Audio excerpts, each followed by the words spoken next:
3, 2, 1, and welcome to Counterbalance. I'm Mike Doran, and I'm here with my Israeli co-host, Gadi. Hello, Gadi. How are you? Hi, Mike. I'm good. How are you? Fantastic. So, Gadi, as you know, today we have a very exciting guest, Einat Wilf, and she is a former member of the Israeli Knesset from the Labor Party, and now she is the author of a new book called The War of Return.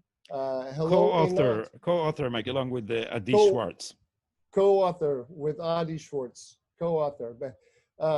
Whenever I co-author someone and something and someone calls me the author, I never correct them because I prefer to get all the credit.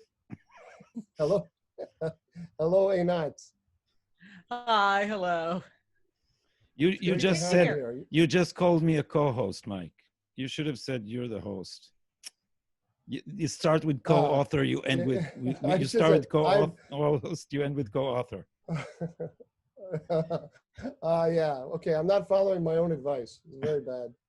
So, Einat, you're coming to us from where? I'm right now in Tel Aviv. Safe, sound, calm. Yeah, much calmer than it is in the United States. Your book is very interesting. It is not a book that I would expect to have been written from someone from the Labor Party, or at least it's sort of the Labor Party of yore, I think. In that, what you're arguing, you'll correct me if I'm wrong, is that the international support, tacit and explicit, for the Palestinian right of return is standing in the way of a two-state solution of the Israeli-Palestinian conflict. Do I have that right? Yeah, certainly. I mean, basically, the book makes an argument that comes precisely from someone from the Labor Party. Adi came from a similar background. He worked for Haaretz. And we both went through the process of wondering from the year 2000 to the present, why is there no peace despite Israel's repeated efforts and willingness to divide the land with a Palestinian state? Only realized that the answer was hiding in plain sight, that the Palestinians have told us all along. We just either didn't listen or didn't want to listen. What they wanted, they told us that they prized this thing that they call the war, the right of return, over having an independent state. And basically that what we've looked into is not just that the Palestinians want that, but the fact that the Western international community has been underwriting and sustaining this idea for many, many decades. And for the benefit of our viewers who aren't following the Israeli-Palestinian conflict closely, because we have many, many millions of viewers. I don't know if you know, this is the fastest growing network in America, possibly the world. And so for their benefit, the right of return is the right of Palestinians to return to their homes in pre-1948 Israel. So back to the mandate time. So it's an implicit may I add a attack on the correction, Mike? sovereignty Is that you have to put parentheses over almost everything in that sentence. It's the return of people who weren't ever there. Those are the descendants of the refugees of the 48 war, and they're returning to their homes, and it's not a right. It's an invented right. No group of refugees anywhere in the world has a right to return to their home. But the way the Palestinians phrase it is their human right to destroy Israel. So this is how the whole conflict is portrayed in many, formerly respected newspapers, even in the United States, like the New York Times or the Washington Post. It's the Palestinians have a human right to destroy Israel. Okay, so but just for everyone's understanding, this is the idea is that they have a right to go back. They and their descendants have a right to go back, and that right is enshrined, according to people who see it this way, in a UN resolution 192, I think it is, 194. that says that they should go 194. Sorry, I lost two on there. 194. So, but Einat, you talk about 194 in the book. So as Gadi correctly said, first of all, to understand what the Palestinians believe. Generally, the international community to this day, many think that this is a conflict over land, and therefore that the resolution is a matter of how to divide the land. And this is why we see such a discussion on issues relating to land, settlements, the border, the occupation, right now annexation. These are all discussions relating to land, with the assumption being that the problem is how to divide the land. And this was also our assumption growing up, looking for land for peace as a way to achieve peace. What we've discovered is that from the Palestinian perspective, this is not a conflict over land, which is why it cannot be resolved by ending the occupation, removing settlements, establishing a Palestinian state in the West Bank and Gaza, because from their perspective, the conflict is and has always been about, in their view, the illegitimacy of any sovereign Jewish presence in the land. And this is manifested in their view that they possess a right of return, which, as Gadi correctly said, is neither a right nor at this point a return. They believe that millions of Palestinians, the lowest number being 5.5 million, the higher number being 8 or 9 million, but they believe that millions of Palestinians possess a right that, like you said, they believe it's internationally sanctioned, which it's not. Resolution 194 absolutely gives no such right, but they say it. And they believe that they possess this right to breach Israeli sovereignty so that millions of Palestinians can settle inside the sovereign state of Israel. And the numbers are such, of course, that it would turn and transform Israel into an Arab-Palestinian state with a Jewish minority. And this means that when Palestinians tell you that they support a two-state solution, but then when you ask them about the right of return, they say, that's sacred, that's holy. Well, that means that the only two states they've ever envisioned as bringing peace is a Palestinian state in the West Bank and Gaza, and another Palestinian state to replace the state of Israel. There has not yet ever been a Palestinian vision of peace where Israel is allowed to stand as it is.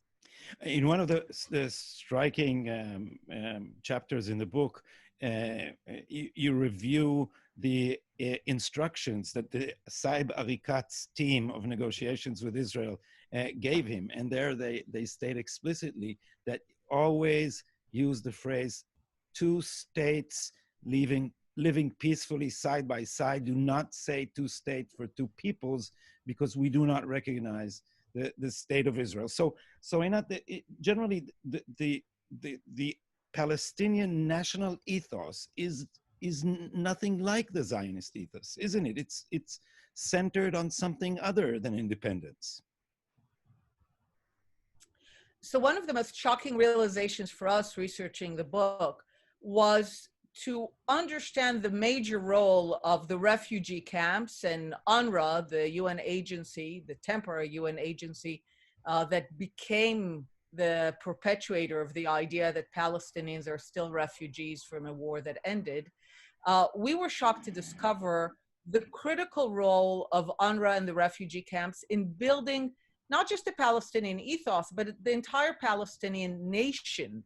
A right-wing colleague who reviewed the book said, not that this was the intention of the book, but he finally has an answer to the question, when were the Palestinian people or the Palestinian nation born? And it's clearly born as a collective identity in the refugee camps. Now, that in itself is not a problem. A lot of nations were born in the 20th century. A lot of nations are only a few decades old. But the Palestinian national ethos, as it was shaped in the Palestinian refugee camps, was shaped singularly around the idea of return and revenge, around the idea that they as a people suffered a unique and unparalleled injustice, and that it is incumbent upon them to correct this injustice, injustice being the establishment of the state of Israel, by whatever means possible. And this is the most fundamental worldview. It is the Palestinian ethos, and it is one on which there is no dissent. You do not hear Palestinian voices, you do not read Palestinian op-eds that dissent from this worldview of Palestine from the river to the sea, who call upon Palestinians to revisit, to rethink the idea that they are still refugees possessing of the sacred right of return for which they are committed to realize.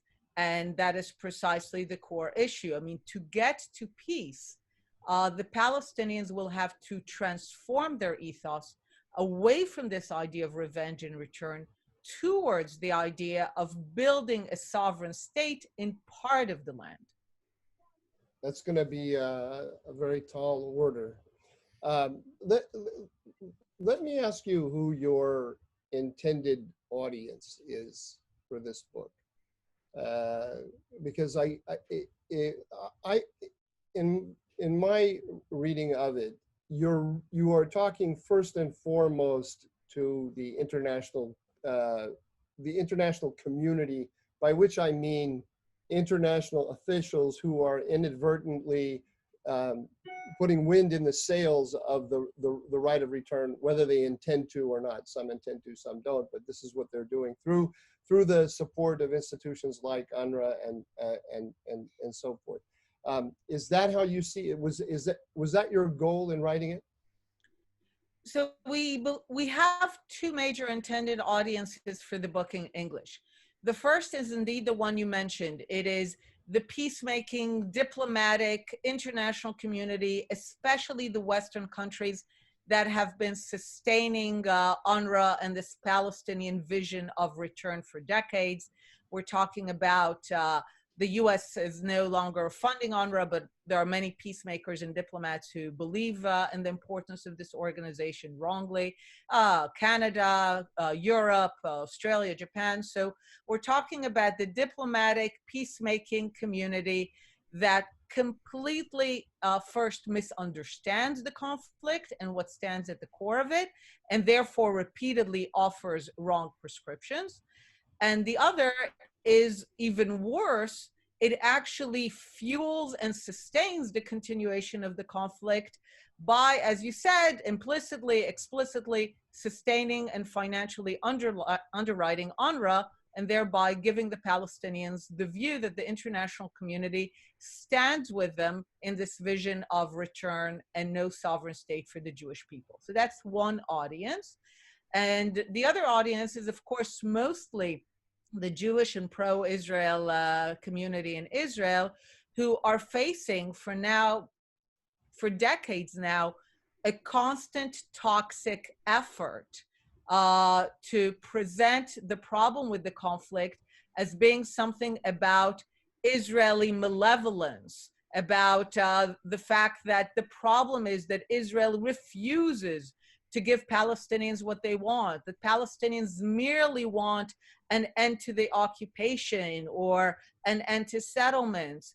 And one of the things I really love about our book is I think that it finally gives Palestinians the respect of taking them at their word, of listening to what they're saying, and viewing them as very capable historical agents who know precisely what they're fighting for and what decisions they're taking, including the consequences of those decisions.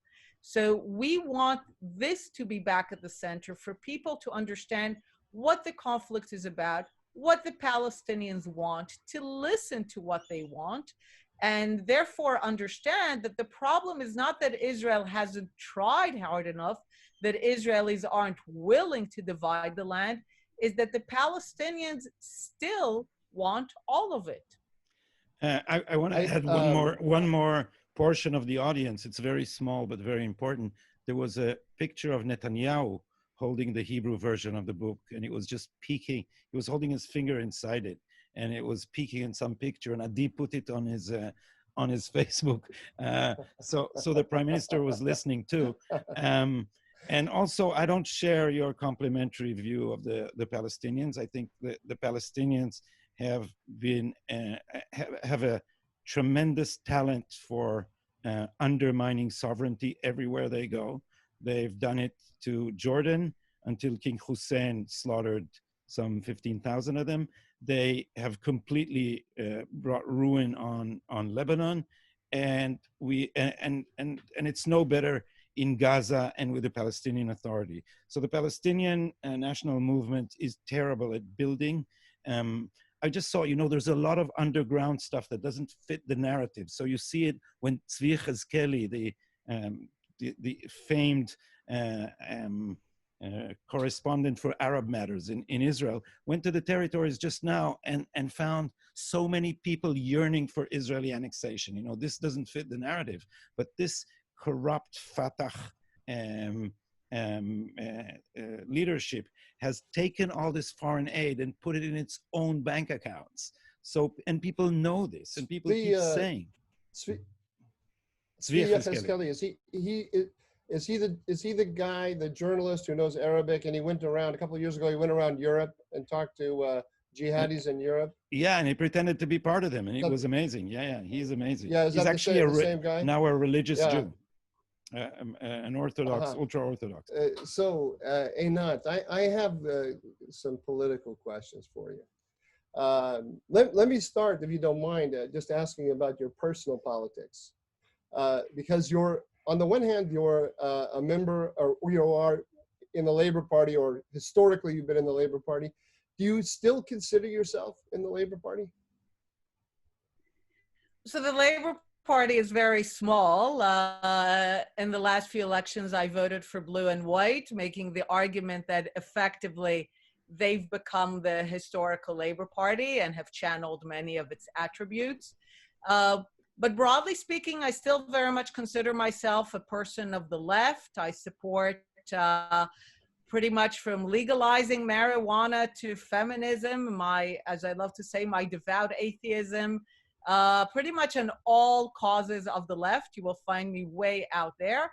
On the issue, even on the issue of Jews and Arabs in the land, I remain very much a two-stater in the sense that I believe that Jews and Arabs are going nowhere in the land, no matter what each side thinks about, sometimes people argue Palestinians are not a real people, Jews are not a real people. My argument is, they seem to at least violently agree that they're not the other. So we have two collective communities that genuinely, I think, do not want and would not benefit from being in one political entity. And therefore, I believe that we would both benefit from living under two separate political entities. And in that sense, I think it would be to the benefit of Israel and the Zionist project and the Jewish people that we maintain our ability to collectively govern ourselves. The only difference is that the path to achieving it, I explain why it's not the simple path we believed it was of land for peace, but I still believe there is a path to peace. It's just going to take longer and will involve a much tougher process of ultimately getting the Palestinians to understand, like many other refugees and other groups in the world understood, that they have no choice and that their choice is to divide the land rather than to continue to hope that they will one day take all of it. So you're you're against extending Israeli sovereignty to the Jordan Valley right now? In truth, I don't really think it's important. I fail, and like many Israelis, I fail to have any major passion about it. I mean, one of the things that I try to convey now in many talks is the extent to which the vast majority of Israelis couldn't give a damn. Because extending sovereignty or law or annexation, however you want to call it, is easily reversible. we annexed the Golan Heights, and then we proceeded to conduct negotiations over the future of the Golan Heights with the Syrians. But I'm not sure enough. There is a law now. There is a law now requiring a referendum on returning land, or else I think 80 members of Knesset. So once it's done, but that's again a joke. It goes to another issue we have, which is the issue of parliamentary democracy. These are ridiculous laws that do nothing than signal to a certain base. Because let's say Benjamin Netanyahu has a peace agreement with the entire Arab world. It involves giving up some territory or land swaps or whatever.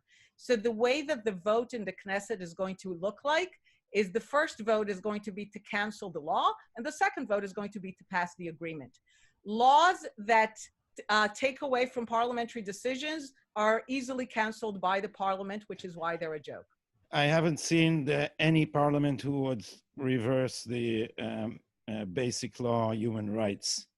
And so, but maybe you're right, because our parliament is the weakest branch of government. We are governed by a Supreme Court. But I don't share your argument about the redundancy of annexing or extending Israeli law to the Jordan Valley, because I think that partly what I've learned from your book is the extent of hostility and the idea that demography is the primary weapon of the Palestinian ethos.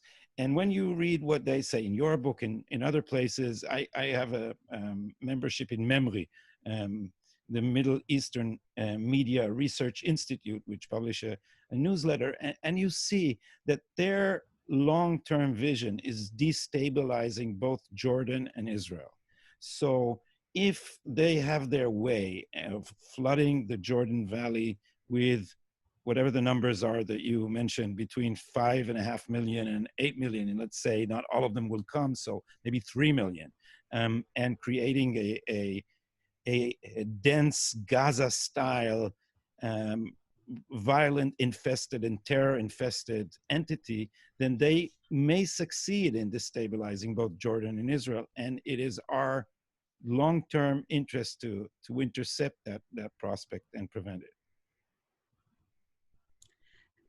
So again, I don't think annexation makes any difference to that, in the sense that there is a broad consensus because of the events of the last 2 to 3 decades that between the Jordan River and the Mediterranean Sea, there will be only one military, the Israeli Defense Forces. I think in that sense, the disengagement, the second intifada have formed that consensus in Israeli society. And there's no doubt that the Jordanians, whatever they might say publicly, are eager to ensure that only the Israeli Defense Forces will remain west of the Jordan River. The legal status of Jewish settlements makes exactly zero difference to that question, which is why I find it literally impossible to be passionate about it. And I also think that it makes no difference in terms of the source of the conflict. At the end of the day, it is about the willingness of the Arab world and the Palestinians to accept a sovereign Jewish state. You read MEMRI, you know that there are now different voices in the Arab world. And for me, the tragedy of what's happening now is that as Arab voices are beginning to move away, especially in Saudi and the Gulf, but in other places as well, to move away for their blanket support for Palestinian maximalism, you have Western voices rushing in to fill the void and to tell Palestinians to keep fighting. And ultimately, for there to be peace, Palestinians need to understand that they have no Arab or Western support for their maximalist vision. Generally, in that sense, I do not believe in never. Never is a very long time. We have seen transformations of peoples, nations, religions. Anything that is made by humans can be unmade by humans. And in that sense, It's hard, it takes long, but it's not never. I thought you were going to argue against Gadi by pointing to the recent op-ed by the Emirati ambassador to the United States, saying that the Emiratis are moving toward normalization with Israel, and that annexation of the Jordan Valley is going to throw into question normalization. Do you have an opinion on that? I thought you were going to put that to work for your argument. Not really, in the sense that I think, again, I would listen to that. I would put it into the wave of considerations. Personally, I am under no rush or to annex, to apply law, whatever it is. I really don't think it matters either way. At the end of the day, the normalization we're seeing with Arab countries in recent years, step by step, is the result of hard cash currency issues. It's the result of changes that have to do with the so-called Arab Spring, with the rise of Iran, with the stability of Israel. And these things remain. So I think Israel should consider all of these, should consider whether it really makes a big difference either way. But I don't think this is the core issue. It really, most Israelis don't care, and I don't think it makes a difference to the core issues. The core issues remain unchanged one way or another. Looking at it from the point of view of Washington, I actually think it's quite a big deal. I'm more in Gadi's camp, and that's because Trump is offering, or the Trump plan offers. It's actually not clear to me at the moment where the White House stands on all of this. I actually kind of wondered if the Yusuf al-Otaiba wasn't the Emirati ambassador wasn't doing what he was doing with a wink and a nod from the White House. I have no evidence of that whatsoever, by the way. I'm just, I always just wonder about these sorts of things. But the plan, with its timelines and its vision, it offers an opportunity for Israel to do that with either a supportive White House, or a White House that will acquiesce in it. And that is not something that history throws up to a country very often. And it could very easily be reversed by the election in November. In fact, that is the argument that the left is making over here, that don't do this, oy vavoy lecha, Netanyahu, don't do this, because we're coming back to power and we're going to hold it, and we're going to hold it against you. The way I see it, it's exactly the opposite. That yes, they are coming back to power. We already know what their intentions are. Their mindset is very much like the one that you are trying to argue against in the book. And so here's an opportunity. To change some facts on the ground, to change the configuration in a way that is difficult to reverse. It's not that easy to reverse it. Not that easy to get a Knesset vote. Not that easy to get a complete reversal of American policy once it's happened, because a lot of things will get locked in. There will be votes in the Senate, for example, and it can't just be turned on a dime because there's an election or a different opinion in the White House. So I think Israelis would be wise to pocket what they can right now, because this opportunity might not come back. Look, I'm sorry to not share in the excitement and rejoicing. There's a very popular TV show, interview show in Israel, and the interviewer, who I think is someone who's very attuned to the people, yelled at someone who was really excited about annexation. He's like, seriously? And you see the polls, 70% of Israelis want the government to take care of the economic issues. 4% think that annexation should be a priority. And he yelled at him, and he was like, 4%. People are four. So there is decidedly Also, very Trump little has respect. 1% chance of winning the election. No. So, Gadi, God, you don't believe there's a big Gadi, you difference don't believe between these what polls? people feel and chances. I mean, no one knows the future, but this reflects a real attitude. I mean, the 4% reflects a real attitude among But they're not. Israelis. There's a majority in the Genuinely Knesset. don't There care. is a majority in the Knesset supporting the what you call annexation, or what you call the. Again, as I said, I'm really, I see you're trying, which is nice, but I'm really finding it very hard to get excited. The most I can get I can live excited with that. about it. I live with all those who object to annexation not being excited. I can live with that. That works in our advantage. Now, I'm not sure it works at the advantage in the sense that, when people believe the government should have other priorities, I'm not sure it works. But at the end of the day, also, I must say, this whole annexation thing, Israelis truly are bystanders here. Ultimately, will be determined between Friedman and Kushner, whatever the two can agree on, which again is why I think it matters very little. At most, I could get excited, but that's not what's going to happen. If really Israel were to say, okay, these are our final eastern borders, this is what we're taking, the rest we're renouncing, and therefore a glass ceiling on the whole, in my view, entirely wasteful settlement project, fine, but that's not what's going to happen. So some symbolic acts here and there, sorry. so I'm with the 70% of Israelis who could care less. I'm not sure where these numbers come from, but what you envision is, in the end, a viable national Palestinian state devoted to its own economy, to its own citizenry, or are we not facing the prospect of another suicidal Hamas regime in the West Bank? I'm definitely the sarcasm in your tone is very clear.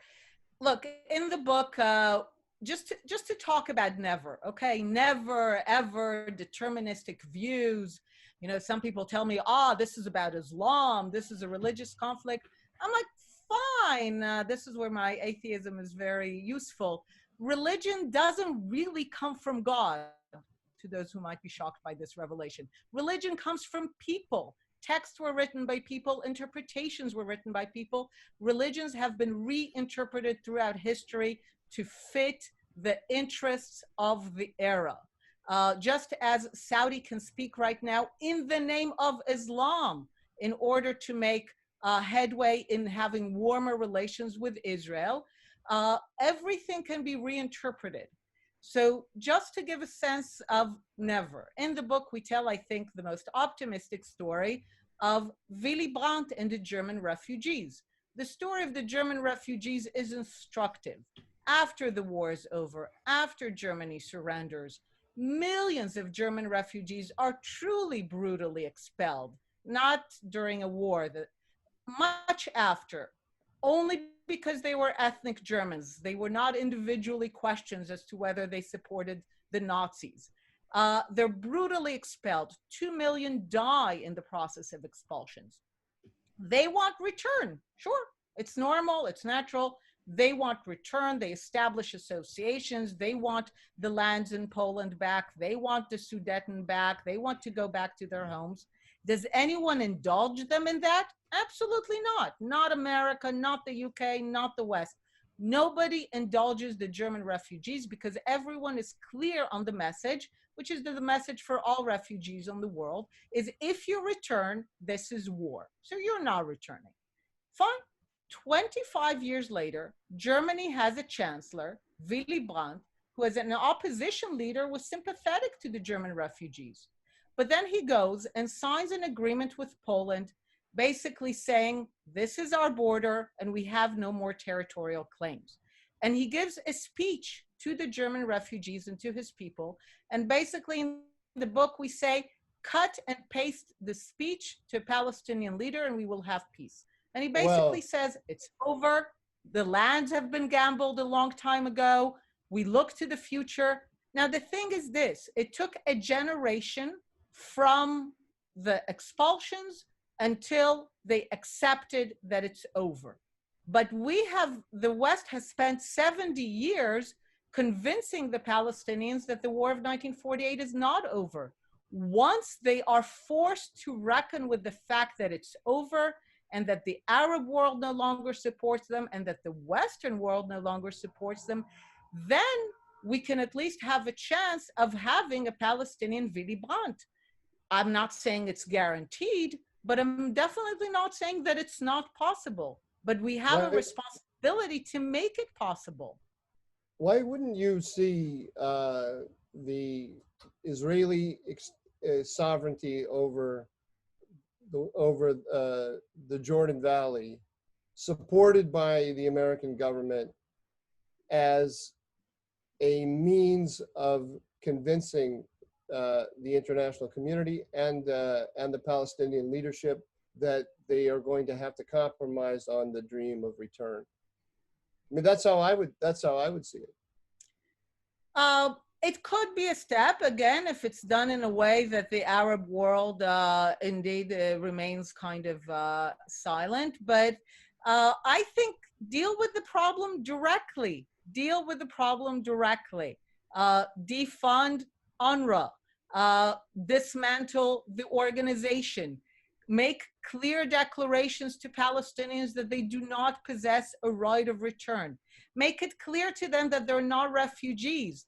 I mean, the amazing thing about this whole story is that the problem is big in their minds, but it's very small on the ground, because 2.2 million Palestinian refugees live in the West Bank and Gaza, so they're not moving anywhere. Another 2.2 million are citizens of Jordan. They're not moving anywhere.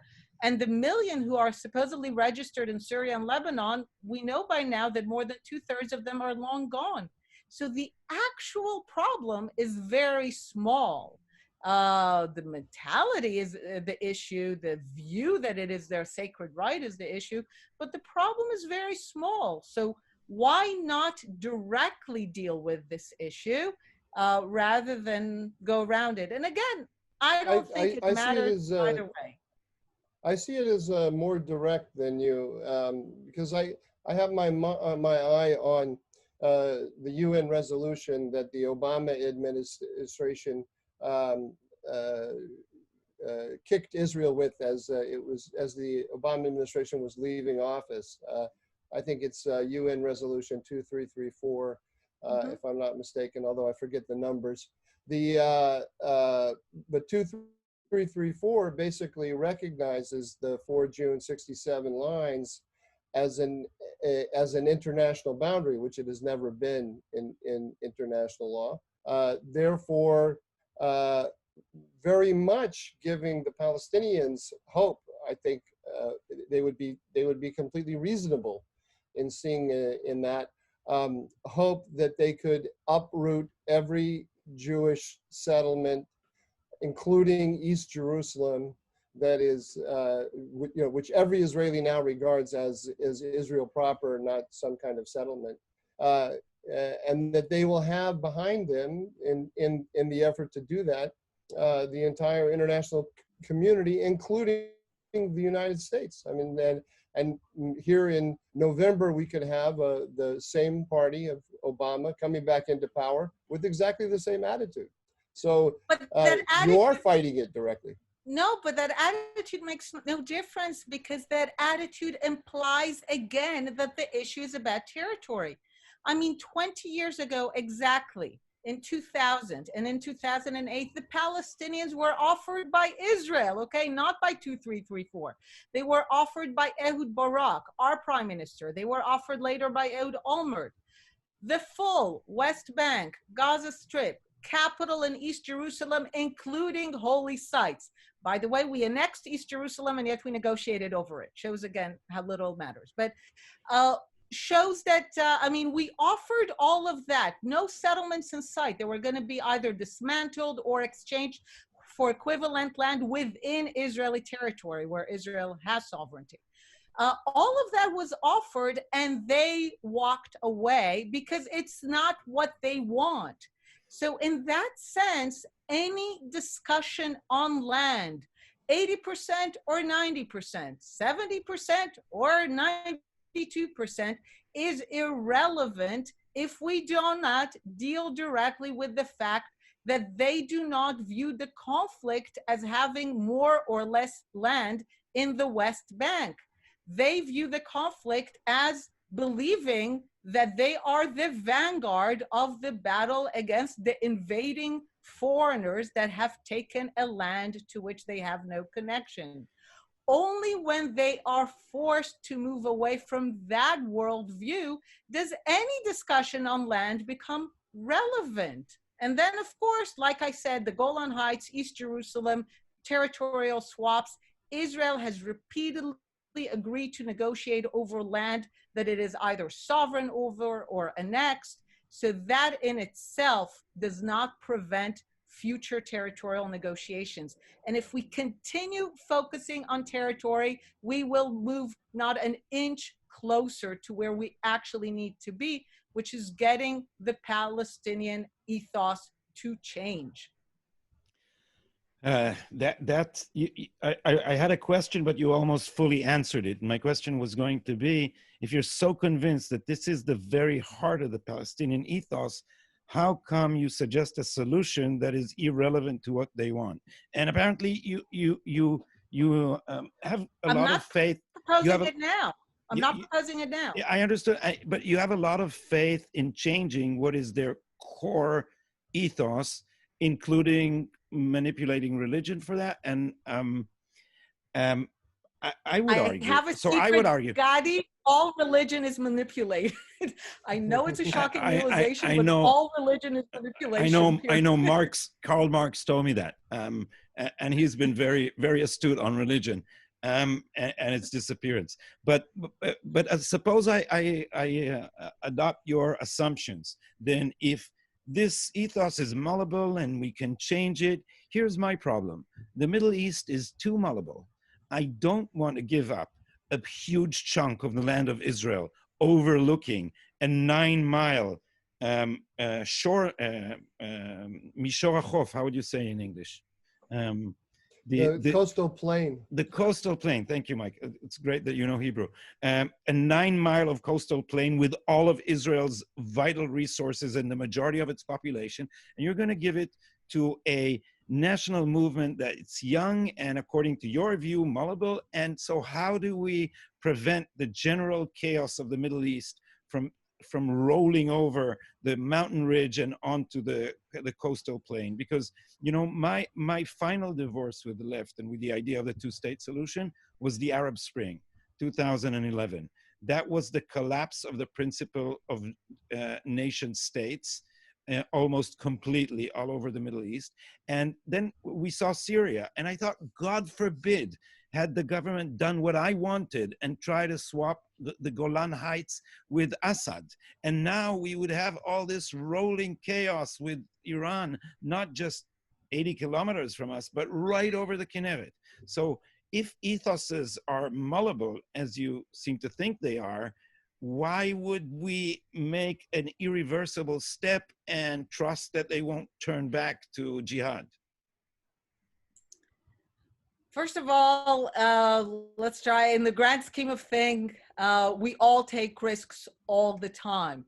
And at the end of the day, we need to balance various risks.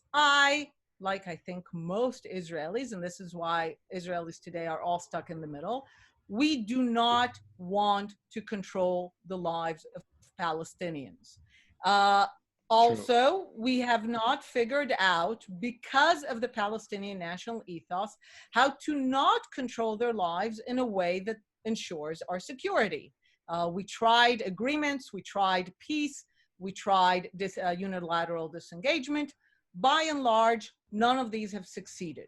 We do have a model that did succeed, and I wrote about it, which is the disengagement in the north, where we took out the settlements, but we left the military, which I think is actually a pretty good model, where the Israeli Defense Forces indeed remain the only power, the only military west of the Jordan River, but I genuinely don't support and don't see the benefit of what I call the enmeshment project of Jewish settlements inside the key areas where you have the Palestinian population concentrations. I genuinely don't see the benefit. So once we are sure that the military is west of the Jordan River, then I think we can negotiate in the context of the Palestinians finally conceding and accepting that the Jewish people and the sovereign Jewish state are here to stay.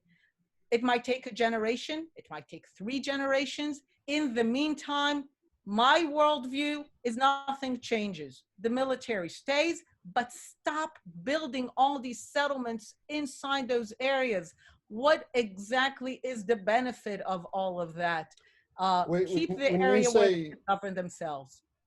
When you say the enmeshment project and don't build in those areas, are you including the control of the Jordan Valley as those areas? No, the Jordan Valley is basically not populated, so that's so you not don't, where so the problem that's lies. not part of your. So you don't. This is why you then say that you don't really care one way or another about the Jordan Valley, because you don't see a declaration of sovereignty supported by the United States over the Jordan Valley as being part of the enmeshment project. It's neither here nor there as far as you're concerned. The IDF stays in the territory either way. So what I find interesting about your personal story here, I find your personal intellectual story interesting, because my trajectory politically is pretty much identical to Gadi's, although I went right earlier than he did.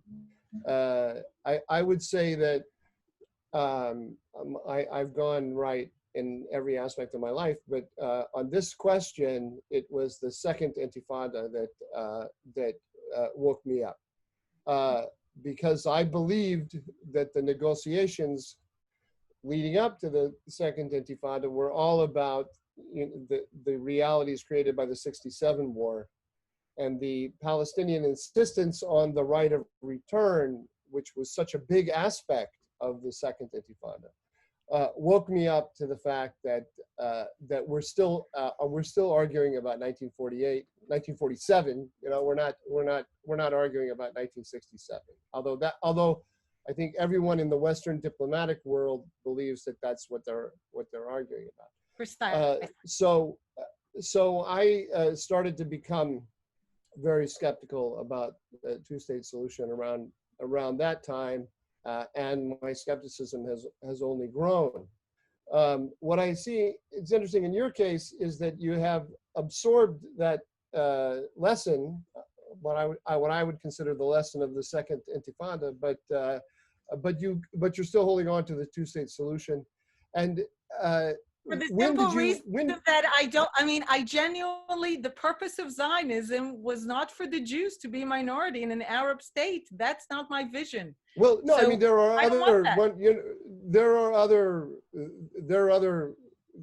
other ways that the Israelis could disengage. There are other models of disengagement from Palestinian political life and from enmeshment, as you put it, that are not two-state solution, two states living side by side. Yeah, you could have an autonomous area. You could have a confederation with Jordan. There are other possibilities. What's that? Fine, but they all involve. I mean, look, I think you're very attached to the two-state vision as proposed by Barak. For me, two-state vision is a broad spectrum. Anything that makes sure that the Jews control their political lives and the Arab Palestinians control their political lives is the one that I want to have. And precisely because I want to have that, I want to take steps that would at least bring us closer to that. When did you start to realize that the right of return was at the heart of the Palestinian nationalist ethos? And by the way, I would agree with you. And I think it's not simply in the organizations. I think when you talk to Palestinians on the ground, they you go to Wehdat in Jordan, you know, Palestinian refugee camp, which has become a suburb of Amman, and you say to a little kid, where are you from? They'll say Haifa. You say, where were you born? They'll say Wehdat. Say, where's your father from? Haifa. Where's he born? Wehdat. Where's your grandfather from? Haifa. Where's he born? Wehdat. I mean, it's amazing. It's a reality that we have to deal with.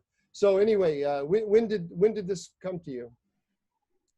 So it's very similar to you and most Israelis. It came during the period of the Second Intifada, where I mean, what's important about the Second Intifada is not just that really that it was a bloody mayhem massacre in our streets, but that it happened literally days and weeks after the Palestinians could have had a fully sovereign state in the West Bank and Gaza, and to the occupation, no settlements, capital in East Jerusalem, because Ehud Barak checked all the boxes of what we were told Palestinians wanted, and they walked away from that and followed it by this bloody wave of massacres.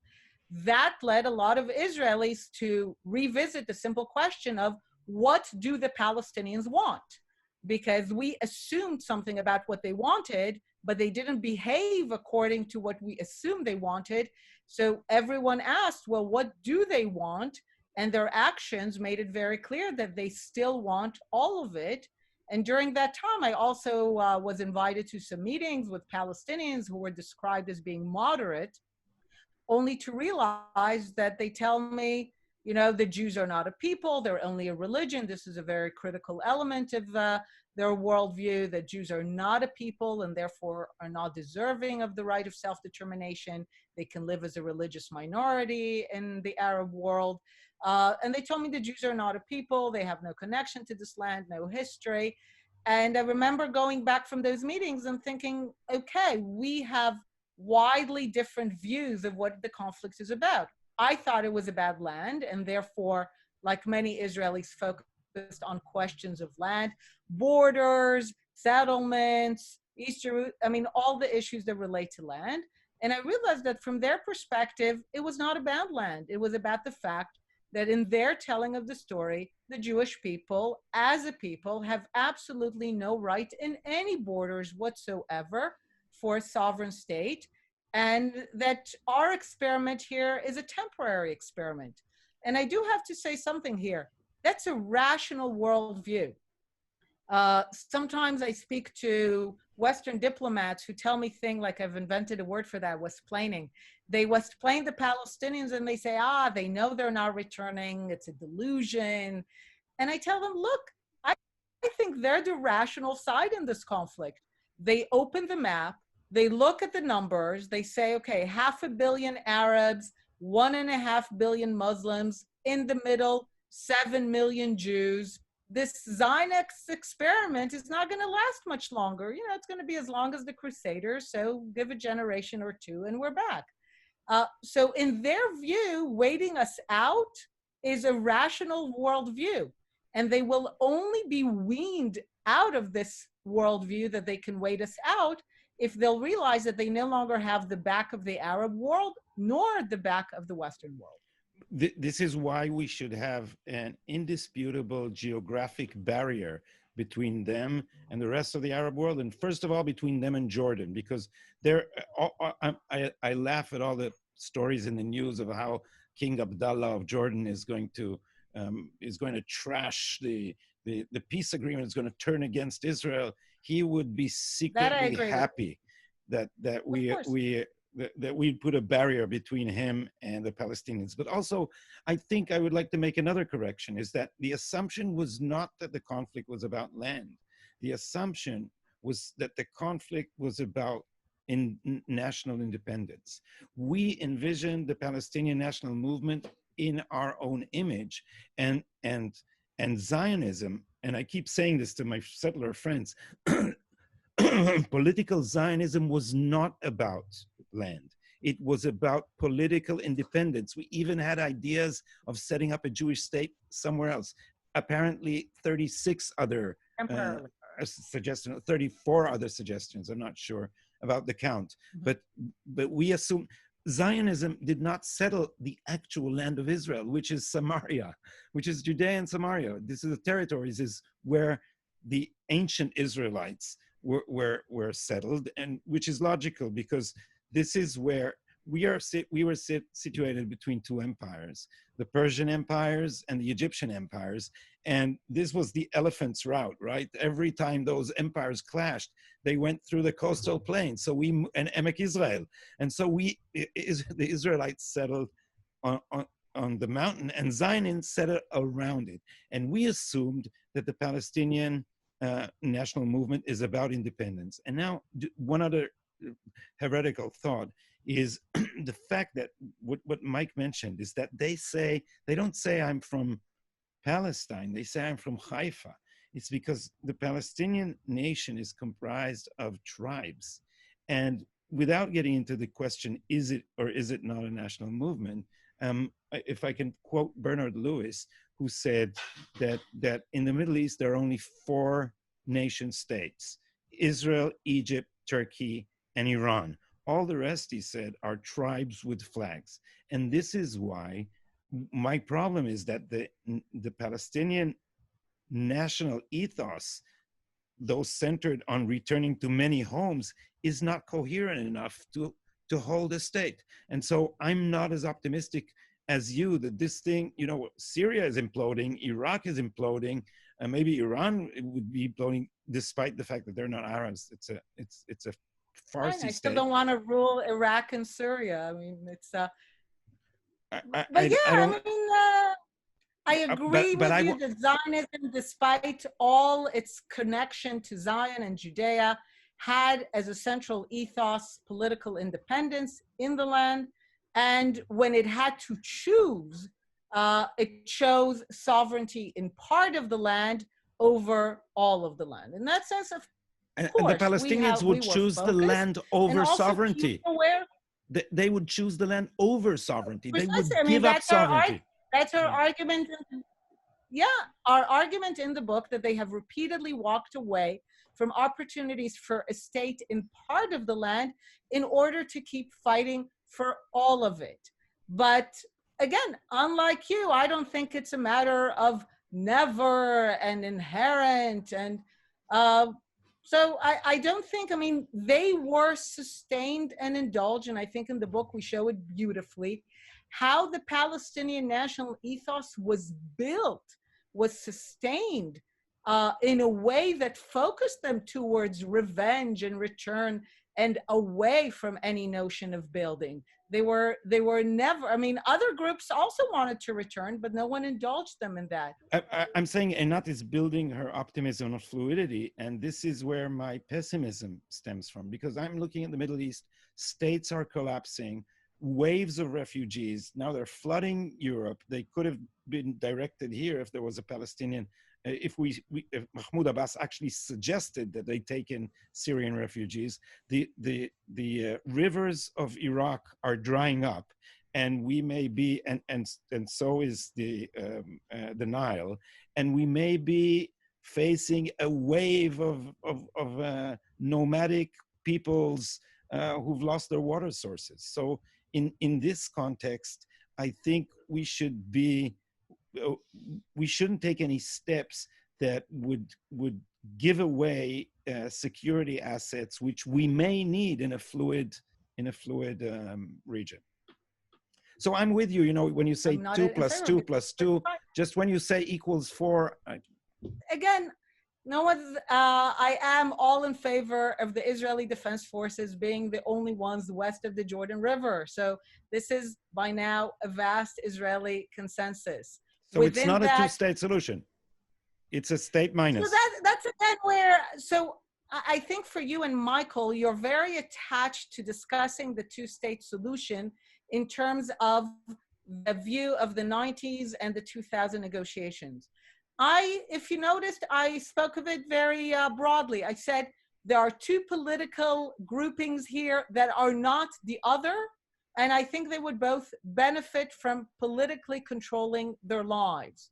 I do think that the Arab-Palestinian political entity cannot have a military, And beyond that, I think the discussions of what exactly is the state and what powers it has is a very it's a different order of discussion. So And I think control we are all control of the passage of population. So here's where I do differ, because the numbers are just very different. I mean, here I'm different, but I do think that there should not be a control of the passage of population before we know that there is real peace. But again, we should know that the numbers, that's what I said, in practice, the numbers are small because the refugees are already in the region. They live in the West Bank and Gaza. They're citizens of Jordan. And in Lebanon and Syria, the numbers are very small. So we're not talking about millions either way. That's the amazing thing. The millions is what they want to go into Israel. Within them, they're already there. In the West Bank and Gaza, they're already there. In Jordan, they're already citizens. And in Syria and Lebanon, they're mostly gone away. So the question of whether they will have the ability to enact an immigration law that will privilege people of Palestinian descent in a full peace scenario where they have gone through the, call it, reformatting, transformation of accepting the sovereign Jewish people as a legitimate equal claimant to the land, yes, that I would support. I was just going to add to what Gadi was saying, that there's nothing that I see in among the great powers of the world these days that suggests to me that there's going to be more stability in the Middle East in the coming decades. In fact, I think there'll be less.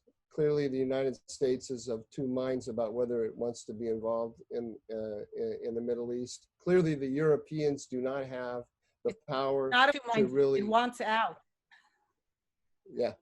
And then look, you only need to look at Libya. In Libya, which is right on Europe's border, the four most important powers on the ground are Russia, Turkey, the UAE, and Egypt. Where's Europe? Yeah, it's just it's not exactly a bystander, but not much better than a bystander.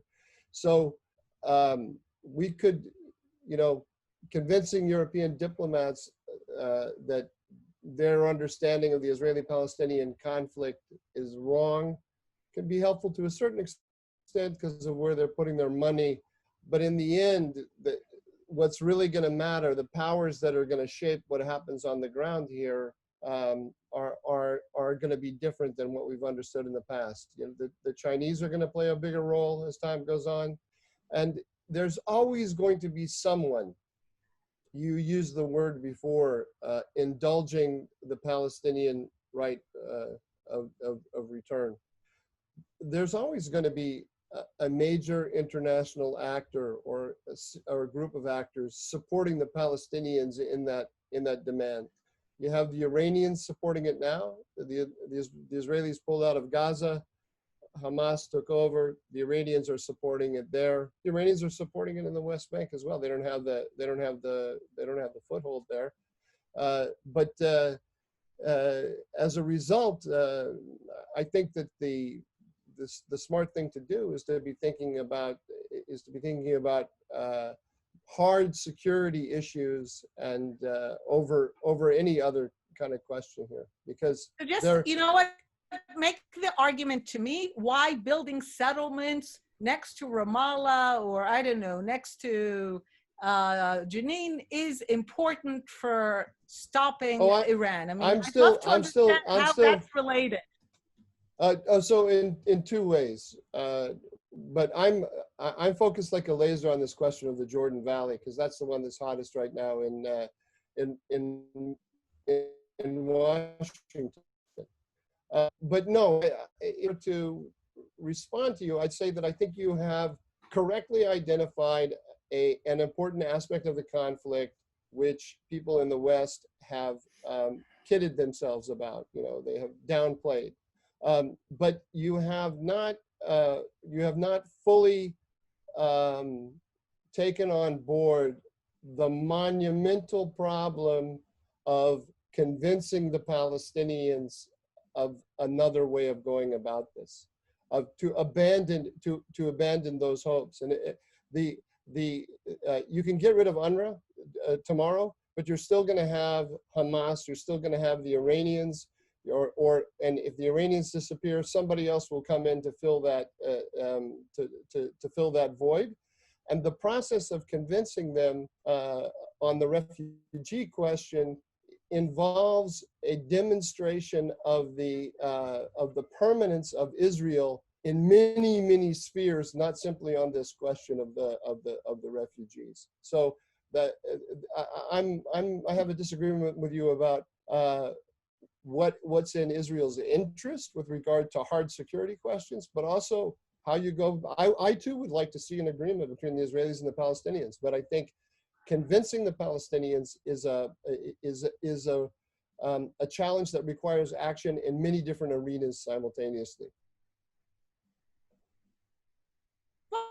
Again, I'm not disputing the fact that I actually what I do dispute is again the notion that there will always be someone. I genuinely, I mean, the support that they received from the Arab world was centered at a certain moment. The willingness of the West to cave into Arab support, to the Arab demands, was in the 50s, when oil mattered and the Soviet Union mattered and the Arab world was unified.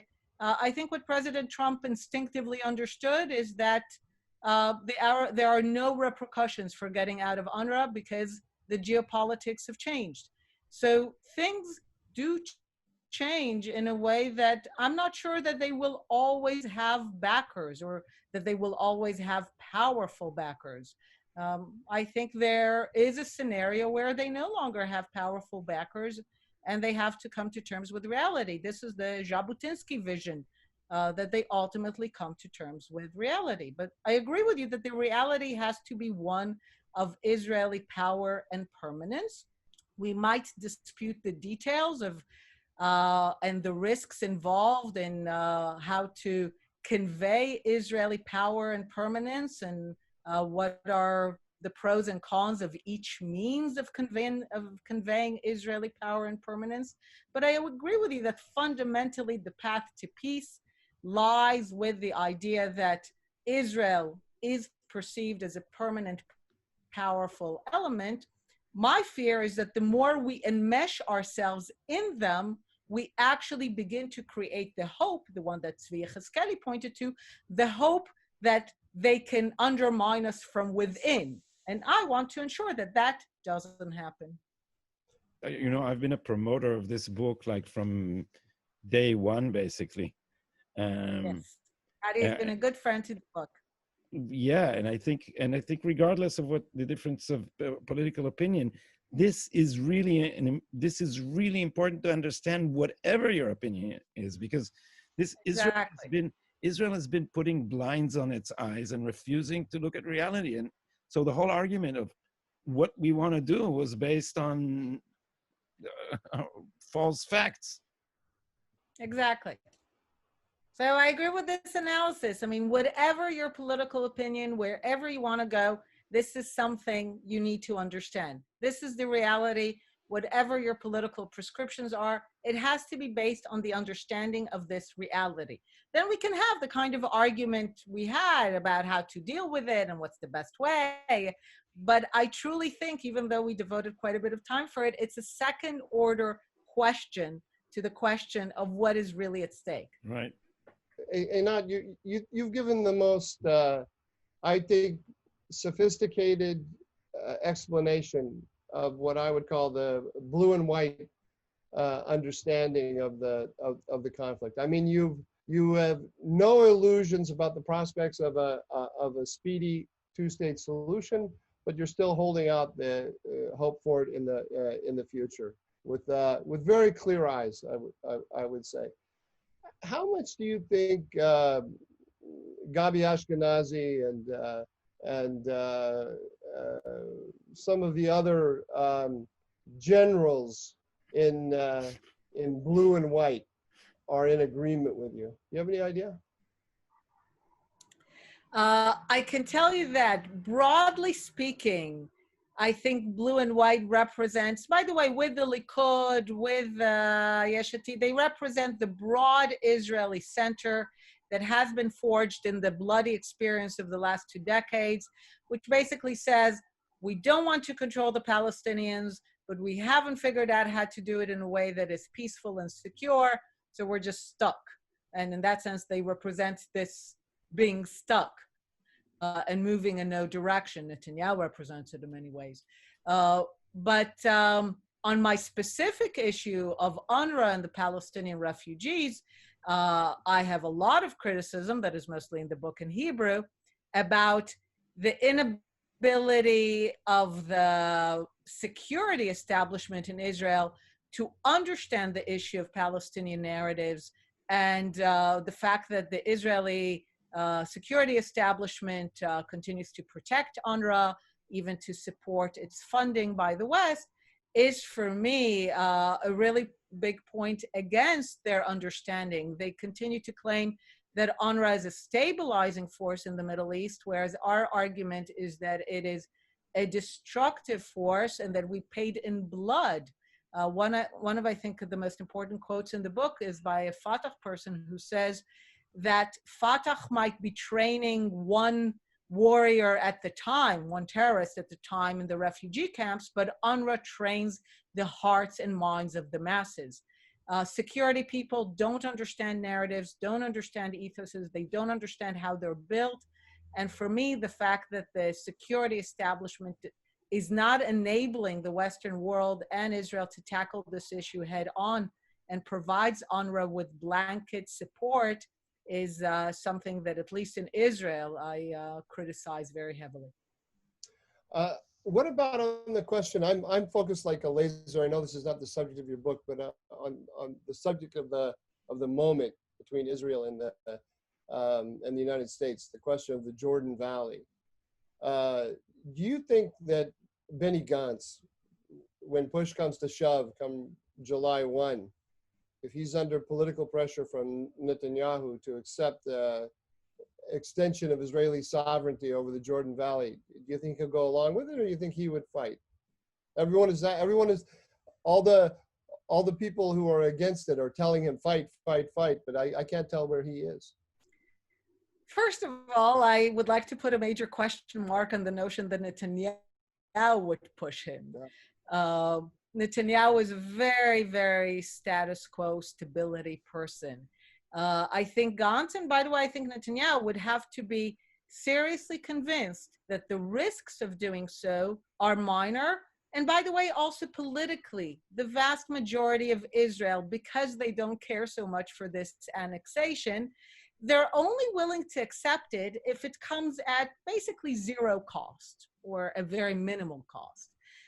There's not going to be support for an annexation that leads to, bloody mayhem in the streets, the cancellation of the Jordan peace agreement. But here I agree with Gadi. I think the Jordanian king is not going to cancel the agreement. He's going to huff and puff, but I don't think he's going to take major steps. So I think both Netanyahu and Gantz, I don't think they're very different on that, would need to be seriously convinced that the true costs, the hard cash costs to extending Israeli sovereignty over the Jordan Valley are minimal.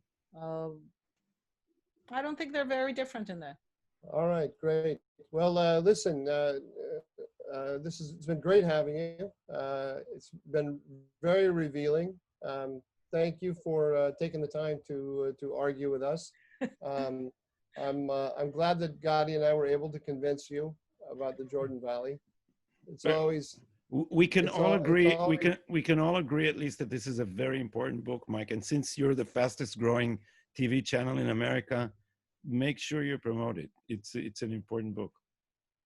Absolutely an important book. A very important insight that that people in the West have been very reluctant to come to grips with, because we have to admit the challenge is a lot bigger than anyone ever thought.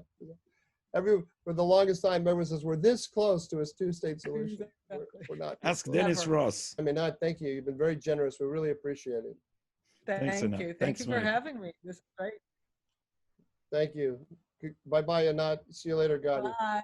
Thank Bye. you. Bye.